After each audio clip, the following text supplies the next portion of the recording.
بسم اللہ الرحمن الرحیم بسم اللہ الرحمن الرحیم والصلاة والسلام علی اشرف الانبیاء والمرسلین وعلی آلہ وصحبہ وامتہ اجمعین اما بعد۔ عزیز طلباء کرام، سبق نمبر 35 ہے، باب ما ینہی عنہ ان یستنجى بہ۔ یہ باب ہے ان چیزوں کے بیان کے بارے میں جن سے استنجا کرنا منع کیا گیا ہے۔ سبق کے موضوعات آپ کے سامنے اسکرین پر موجود ہیں۔ معمول کے مطابق متن حدیث پر مع ترجمہ ہے اور اس کے ساتھ ہم تخریج روایت کو دیکھیں گے، روات حدیث کا تعارف ہوگا، سند سے متعلق کلام ہوگا اور تشریح و فوائد، اور آخر کے اندر خلاصہ اور سوالات۔ گزشتہ سبق میں ہم نے کیا پڑھا تھا آپ کے سامنے اسکرین پر موجود ہے، باب الاستتار فی الخلاء۔ اس باب کے تحت ہم نے کچھ چیزیں پڑھی تھیں جو یہاں آپ کے سامنے ہم نے لکھتی ہیں، اس کو آپ نوٹ کر لیں۔ آج کے سبق کی جو حدیث ہے وہ آپ کے سامنے موجود ہے، اس حدیث کو پڑھ لیتے ہیں، پھر انشاءاللہ آگے چل کے تفصیلی کلام کرتے ہیں۔ باب ما ینہی عنہ ان یستنجى بہ وبہ قال حدثنا یزید بن خالد بن عبد الله بن موهب الهمداني قال حدثنا المفضل يعني ابن فضالة المصري عن عياش بن عباس القتباني أن شييم بن بيتان أخبره عن شيبان القتباني أن مسلمة بن مخلد استعمل رويفع بن ثابت على أسفل الأرض. قال شيبان فسرنا معه من كوم شريك إلى علقماء أو من علقماء إلى كوم شريك يريد علقاما، فقال رويفع إن كان أحدنا في زمن رسول الله صلى الله عليه وسلم ليأخذ نصف أخيه على أن له النصف مما يغنم ولنا النصف، فإن كان أحدنا ليطير له النصل والريش وللآخر القدح. ثم قال لي رسول الله صلى الله عليه وسلم يا رويفع لعل الحياة ستطول بك بعدي، فأخبر الناس أنه من عقد لحيته أو تقلد وترا أو استنجى برجيع دابة أو عظم فإن محمدا صلی اللہ علیہ وسلم منہ بریء۔ شیبان القتبانی وہ فرماتے ہیں کہ مسلمہ بن مخلد نے رویفع بن ثابت کو اسفل الارض یعنی زمین کا نچلا حصہ مصر کے کچھ علاقے پر گورنر بنایا، تو قال شیبان کہتے ہیں فسرنا معه کہ ہم چلے رویفع کے ساتھ، من کوم شریک الی علقمہ، کوم شریک سے علقمہ کی طرف، یا پھر علقمہ سے کوم شریک کی طرف، یرید علقامہ منزل جو تھی جہاں جانا تھا وہ علقام تھا۔ فقال رویفع نے کہا ان کان احدنا فی زمن رسول اللہ صلی اللہ علیہ وسلم لیاخذ نضو اخیہ، کہ رسول اللہ صلی اللہ علیہ وسلم کے زمانے میں ہم میں سے کوئی شخص اپنے بھائی کا سواری کا جانور لیتا تھا، اس شرط پر کہ جو مال غنیمت حاصل ہوگا اس میں آدھا اس کا اور آدھا ہمارا ہوگا۔ فإن كان احدنا لیطیر له النصل والریش وللآخر القدح، ہم میں سے کوئی ایسا بھی ہوتا تھا کہ تیر کا پھل اور پر اس کے حصے میں آتا تھا اور دوسرے کے حصے میں صرف لکڑی آتی تھی تیر کی۔ ثم قال، پھر انہوں نے فرمایا، قال لی رسول اللہ صلی اللہ علیہ وسلم، مجھ سے رسول اللہ صلی اللہ علیہ وسلم نے فرمایا، یا رویفع، اے رویفع، لعل الحیات ستطول بک بعدی، کہ شاید تم میری وفات کے بعد طویل زندگی پاؤ، تم لوگوں کو یہ بتا دینا، انہ من عقد لحیتہ، کہ جو شخص اپنی داڑھی کو گرا دے، او تقلد وترن، یا گلے میں تان ڈوڑ ڈالے، او استنجا برجیع دابت او عظم، یا اس نے جانور کی لید یا ہڈی سے استنجا کیا، فإن محمدا صلی اللہ علیہ وسلم منہ بریء، تو محمد صلی اللہ علیہ وسلم اس سے بری ہیں۔ حدیث کا ترجمہ آپ نے دیکھ لیا، اب اس کے بعد حدیث کی تخریج آپ کے سامنے اسکرین پر موجود ہے، کس کتاب کے اندر یہ حدیث موجود ہے۔ اور روات حدیث کا تعارف دیکھیے، یزید بن خالد ہیں، ان کے بارے میں ثقۃ عابد کا قول ہے، اور المفضل ہیں یعنی ابن فضالہ، ان کے بارے میں ثقۃ فاضل عابد۔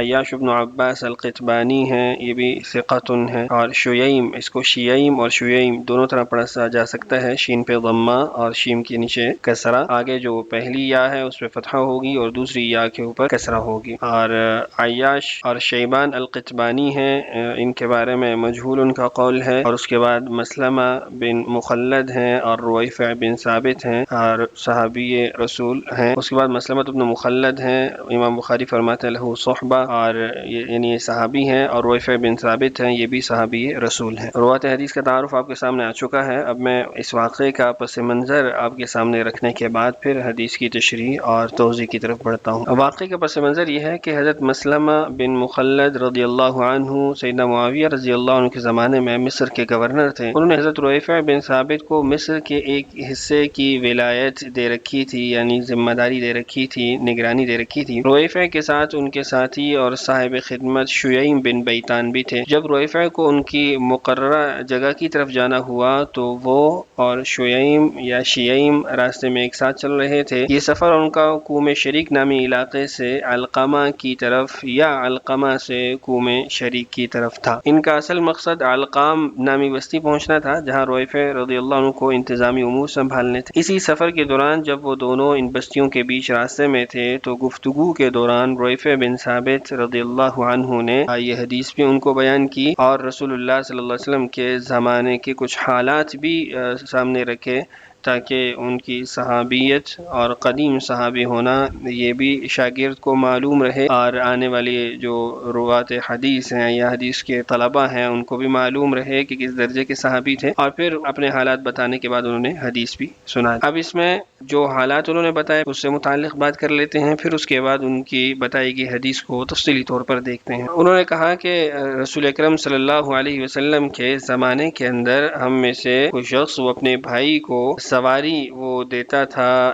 جہاد کے لیے، قتال کے لیے، اور اس میں طے یہ ہوتا تھا کہ جو مال غنیمت ملے گا اس میں سے آدھا اس کو ملے گا اور آدھا دوسرے کو۔ اور ہم میں سے بعض اوقات ایسا بھی ہوتا تھا کہ کچھ لوگوں کو جب مثال کے طور پہ ایک تیر بما اپنے تمام تر چیزوں کے مل جاتا مال غنیمت میں تو اس میں سے پر اور پھل یہ ایک آدمی کو مل جاتا اور تیر کی جو لکڑی تھی وہ دوسرے آدمی کو مل جاتی تھی۔ اب اس میں جو مسائل حاصل ہوتے ہیں، جو بات واضح ہوتی ہے اس کو دیکھیے کہ یہ اصل میں سواری کو اجارہ پر لینا تھا، کرائے پر لینا تھا، لیکن اس کا کرایہ متعین نہیں تھا، اس کی اجرت متعین نہیں تھی۔ جمہور علماء و ائمہ ثلاثہ، امام ابو حنیفہ، امام مالک، امام شافعی کے نزدیک اجارہ کی وہ صورت جس میں اجرت غیر متعین ہو فاسد ہے۔ چنانچہ مذکورہ صورت کے بارے میں جمہور علماء کہتے ہیں کہ اس میں غنیمت کا حصول یقینی نہیں، حاصل ہونے کی صورت میں مقدار معلوم نہیں، اس لیے یہ اجارہ فاسد ہے۔ جبکہ دوسرا جو موقف ہے وہ امام احمد، امام اوزاعی اور دیگر کچھ علماء کا ہے کہ اجارہ جائز ہے۔ حنابلہ نے تو بطور دلیل اس حدیث کو ذکر کر رکھا ہے۔ اس حدیث سے متعلق انشاءاللہ کتاب الجہاد میں جہاں مستقل باب امام ابو داؤد نے قائم کیا ہے وہاں انشاءاللہ بات کریں گے۔ یہاں مختصراً یہ ذکر کر دیتا ہوں کہ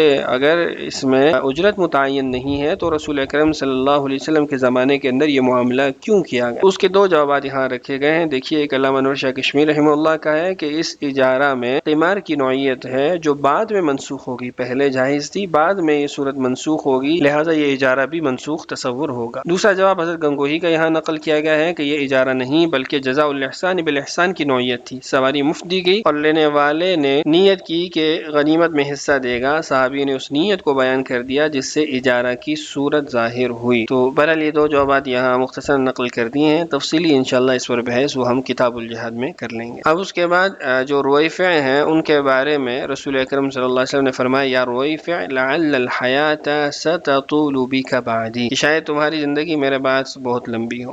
رویفع بن ثابت کے حالات مختصراً العلام صاحب کے سامنے رکھے ہیں۔ دیکھیے، رویفع جو ہیں 56 ہجری کے اندر ان کی وفات ہوئی ہے، یعنی رسول اکرم صلی اللہ علیہ وسلم کی وفات کے 45 سال بعد ان کی وفات ہوئی ہے، سیدنا امیر معاویہ رضی اللہ عنہ کے زمانے کے اندر۔ مختصر ان کے حالات نیچے موجود ہیں، اس کو بھی آپ دیکھ سکتے ہیں۔ وہ فرماتے ہیں کہ اللہ کے نبی صلی اللہ علیہ وسلم نے مجھے فرمایا، فأخبر الناس انه من عقد لحيته او تقلد وترا او استنجى برجيع دابة او عظم فإن محمدا منه بريء۔ اب یہاں ہم پہلے جملے کو دیکھتے ہیں جس کو ہم نے یہاں سرخ کیا ہے داڑھی گانڈنے کے حوالے سے، کہ آپ نے ارشاد فرمایا کہ جس نے داڑھی کو گرا دی وہ محمد صلی اللہ علیہ وسلم اس سے بری ہیں۔ تو داڑھی کو گانڈنے سے مراد یہ ہے کہ انسان اپنی داڑھی کے بالوں کو اس طرح مروڑ کر یا باندھ کر ایک یا کئی گانٹوں کی شکل دے کہ وہ پیچیدہ، مڑی ہوئی یا جھاڑی دار نظر آئے یا چھوٹی نظر آئے۔ لوگ چھپانے کے لیے بھی اس کو گھیرا دیتے ہیں۔ یہ عمل بعض اوقات زیبائش اور بعض اوقات علامتی مقصد کے لیے کیا جاتا تھا، جیسے جنگ کے وقت زمانہ جاہلیت میں لوگ داڑھی اس لیے گانٹتے تھے کہ رعب و دردبہ پیدا ہو، اور غیر عرب میں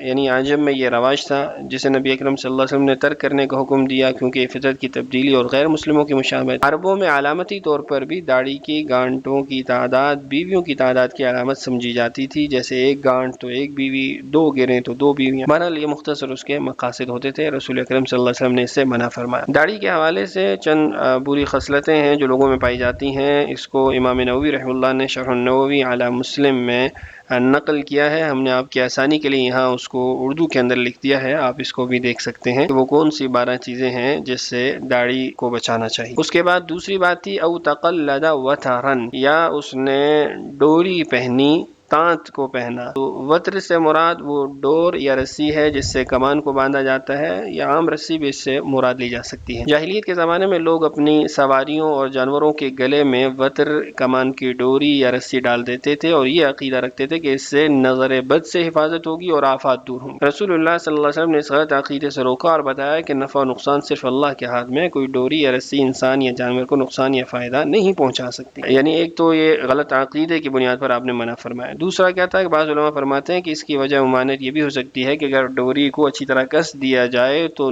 جانور کے گلے میں پھنس کر دم گھٹنے کا اندیشہ ہے، تو اس کو اذیت ہے۔ اور ایک قول یہ بھی ہے کہ یہاں مراد وہ رواج ہے جو بعض قلندری سلسلے کے لوگ اختیار کرتے ہیں کہ اپنے گلے میں رسیاں، لوہے کے حلقے یا زنجیریں لٹکاتے ہیں اور کہتے ہیں کہ ہم قیامت کے دن کے طوق اور زنجیروں کو یاد کرتے ہیں۔ نبی اکرم صلی اللہ علیہ وسلم نے اس سے منع فرمایا کیونکہ شریعت میں ایجاد کی گئی نئی بات یعنی بدعت ہے اور اللہ کی بنائی ہوئی فطرت کو بدلنے کے مترادف۔ اور بعض شارحین نے یہ وجہ بھی لکھی ہے کہ اوتار میں اکثر گھنگرو یا گھنٹیاں لٹکائی جاتی ہیں اور گھنٹی کو نبی اکرم صلی اللہ علیہ وسلم نے شیطان کا ساز قرار دیا، اسی لیے ایسے قافلے کے ساتھ فرشتے نہیں رہتے جس میں گھنٹی ہو۔ ابن رسلان الشافعی رحمہ اللہ نے سنن ابی داؤد کی شرح کے اندر یہ چند باتیں لکھی تھیں جو آپ کے لیے ہم نے وہاں سے نقل کی ہیں۔ اس کے بعد استنجا برجیع دابۃ او عظم ہے، یہ اختلافی مسئلہ ہے، تو الدر الممدود علی سنن ابی داؤد سے ہی آپ کے لیے نقل کیا ہے، آپ کے سامنے اسکرین پر موجود ہے۔ ترجمۃ الابواب میں جو مسئلہ مذکور ہے اس میں جو اختلاف ہے وہ گزشتہ ابواب میں بیان ہو چکا، جس کا خلاصہ یہ ہے کہ شافعیہ اور حنابلہ کے نزدیک ما یستنجا بہ کا طاہر ہونا ضروری ہے، حنفیہ مالکیہ کے یہاں طاہر ہونا ضروری نہیں، اور ظاہریہ کے نزدیک احجار یعنی پتھر متعین ہے، اور ایک مذہب یہاں پر ابن جریر الطبری کا ہے جو شاذ ہے، وہ یہ کہ ان کے نزدیک استنجا ہر طاہر اور نجس شے سے بلا کراہت جائز ہے۔ شافعی اور حنابلہ نے حدیث الباب سے استدلال کیا کہ استنجا بشیء نجس صحیح نہیں، غیر معتبر اور کالعدم ہے۔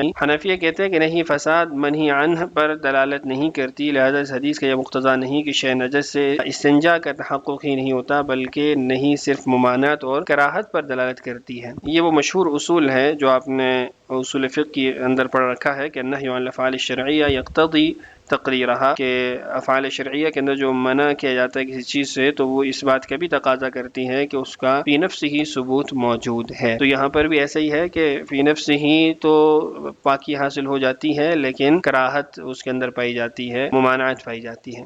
شافعیہ نے دارقطنی کی ایک روایت پیش کی ہے جس میں ہے انہما لا یطہران، عظیم اور رجیع سے طہارت نہیں حاصل ہوتی، وہ طاہر نہیں کرتی۔ دارقطنی کہتے ہیں اسناد صحیح، لیکن علامہ زیلعی رحمہ اللہ نے نصب الرائے میں اس کا جواب یہ دیا ہے کہ اس کی سند میں سلمۃ بن رجاء الکوفی راوی ہیں جو متکلم فی اور ضعیف ہے۔ آخر کہتا ہے کہ لا یطہران کا مطلب یہ بھی ہو سکتا ہے کہ ان چیزوں سے طہارت بلا تکلف حاصل نہیں ہو سکتی، بلکہ بہت احتیاط کے ساتھ اگر ان سے استنجا کیا جائے تبھی مقام کا انقاء یعنی صفائی ہو سکتی ہے۔ تو چونکہ ان چیزوں کے ذریعے مقام کا انقاء جو کہ مقصود ہے بصورت حاصل نہیں ہو سکتی، اس لیے کہہ دیا گیا کہ انہما لا یطہران، یہ عموماً ان سے پاکی حاصل نہیں ہو سکتی۔ استنجا بالحجر کے مطہر محل ہونے میں علماء کا اختلاف۔ حضرت سہارنپوری رحمہ اللہ نے اس مقام پر ایک تحقیق بیان فرمائی ہے جس کا خلاصہ یہ ہے کہ دراصل استنجا کی حقیقت میں اختلاف ہو رہا ہے کہ وہ مطہر محل ہے یا صرف مخفف نجاست۔ شافعیہ کہتے ہیں کہ وہ مطہر محل ہے اور مزیل نجاست ہے، مگر کہ جب عدد ثلاث کا تحقق ہو جیسا کہ حدیث میں اشارت کی تصریح ہے، اور رجی اور عظم جو ہے چونکہ خود ناپاک ہیں اس لیے اگر ان سے استنجا کیا جائے گا تو مقام پاک نہیں ہوگا، جیسا کہ دارقطنی کی روایت میں گزر چکا ہے انہما لا یطہران۔ اس کے تقابل سے معلوم ہو رہا ہے کہ حجر سے طہارت حاصل ہو جاتی ہے، اور حنفیہ کہتے ہیں کہ استنجا بالحجر صرف مقلل نجاست ہے، مطہر محل نہیں ہے۔ حق تعالی شان ہمارے ضعف کی روایت فرماتے ہوئے باوجود مقام کے پاک نہ ہونے کے اس کو طہارت کا حکم دے دیا، وہ فی الواقع طاہر نہیں ہوا۔ یہی وجہ ہے کہ اگر کسی شخص نے صرف استنجا بالحجر پر اکتفا کیا ہو اور ایسا شخص ماء قلیل میں داخل ہو جائے تو اس کے مقام کی نجاست لوٹ آنے کی وجہ سے پانی بھی ناپاک ہو جائے گا۔ بہرحال ہمارے ہاں استنجا قابل حجر ہو، بالروث ہو، بالرجی ہو، دونوں ہی مطہر محل نہیں، صرف طہارت محل کا حکم دے دیا جاتا ہے۔ لہذا دارقطنی کی روایت انہما لا یطہران ہمارے مخالف نہیں رہی۔ آگے الدر الممدود کے مصنف کہتے ہیں کہ امام نووی نے شرح مسلم میں اس بات کی تصریح کی کہ ان کے یہاں بھی استنجا بالحجر سے مقام پاک نہیں ہوتا بلکہ صرف عفو اور عدم مواخذہ کا درجہ ہے۔ البتہ حنابلہ کے یہاں دونوں روایتیں ہیں، طہارت محل و عدم طہارت، جیسے کہ مغنی میں ہے۔ ہو سکتا ہے شافعیہ کے یہاں بھی دو قول ہوں۔ اس باب کی جو پہلی حدیث تھی اس کو ہم نے تفصیلی طور پہ پڑھ لیا ہے، بقیہ جو احادیث ہیں ان کو انشاءاللہ ہم اگلی ویڈیو میں پڑھتے ہیں۔ ویڈیو کا دوران یہ بڑھ چکا ہے۔ اللہ تعالی ہم سب کا حامی و ناصر ہو۔ السلام علیکم ورحمۃ اللہ وبرکاتہ۔